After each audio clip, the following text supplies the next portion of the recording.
Welcome to part 2 of 2. In our first chapter, the fearless Silverback team marched straight into danger, driving the mighty S-4700 toward the very edge of its sound pressure capabilities. What they uncovered was not the speaker's breaking point. It was Tim's. Along the way, we laid bare the engineering and industrial might behind this formidable home loudspeaker. Now, dear audiophile troopers, the course is set. We advance from foundation to judgment, into the listening impressions, the strengths, the shortcomings, and the final verdict. You are watching Stjernholm Reviews, hi-fi reviews for nature preservation. Enlist with the Silverback listening team to support our efforts to protect the world's wildlife habitats. Your sound, your music, your planet. We work for charity, support nature preservation.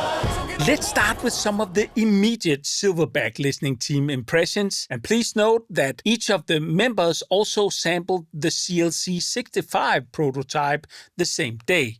So they might be referencing the experience difference in some cases. I'll understand. And in a little while, he'll take my hand. And though it's Sounds very good. Really good. Very live and very natural, and you just want to give your attention to this music. Yeah. Yes. You feel that it's a more live kind of sound? Yeah, and it's very bright in the high areas. Yeah. It sounds really good.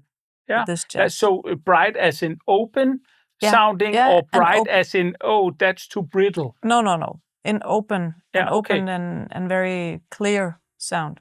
These feel like a pair of PA speakers Yeah. for the immediacy and the energy delivery and handling. George Yeah. Duke. Oh yeah, let's try him. The character of that bass drum there. Yeah. So tight.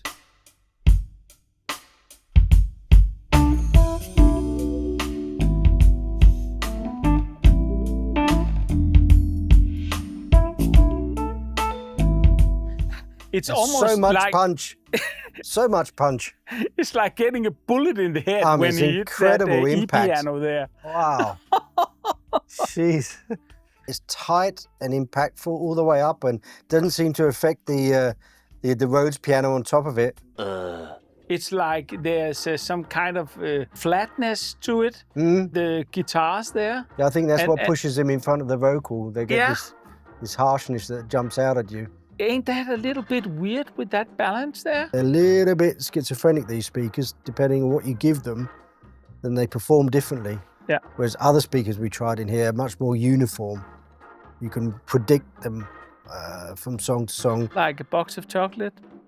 You never know what you're going to get. Yeah. Yep, that's true. So in that sense, they're entertaining because they're a little bit unpredictable. But yeah, some songs grab you and they're perfect for the way they present it. Other ones you think, oh, they've changed the position of the priority of the mix, which is a little bit unusual that they have that much of an effect on the presentation of it. For rhythmic music, they're just in their S's, but not so much with classical or if you listen to close acoustic stuff. Me living with the S4700 longer, that punch and slam remains wildly entertaining. The way it throws sound at you is just something to behold. The mid-range is so clear, and some might feel it's a little too excited in the top end sometimes. Over time though, I notice things sticking out where they shouldn't. That exaggerated attack in certain bands can become a little fatiguing depending on genre.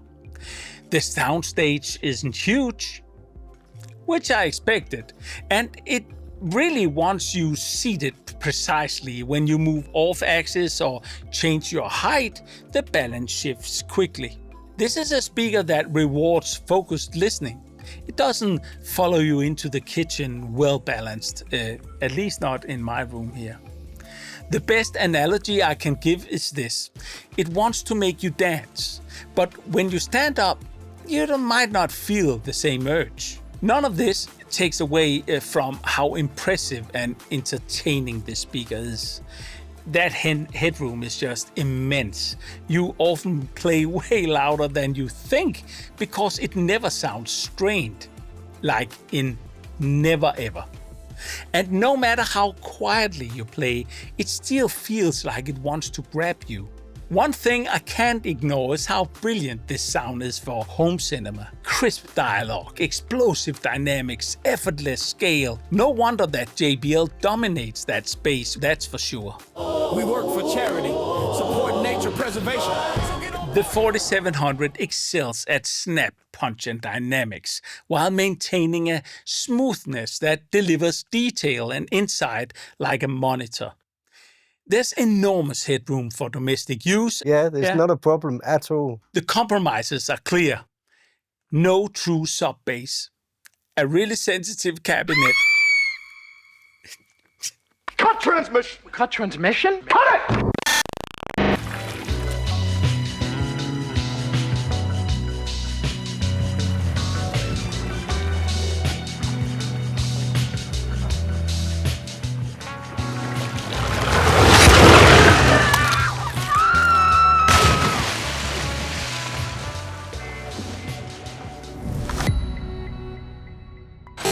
Now, back to the regular programming.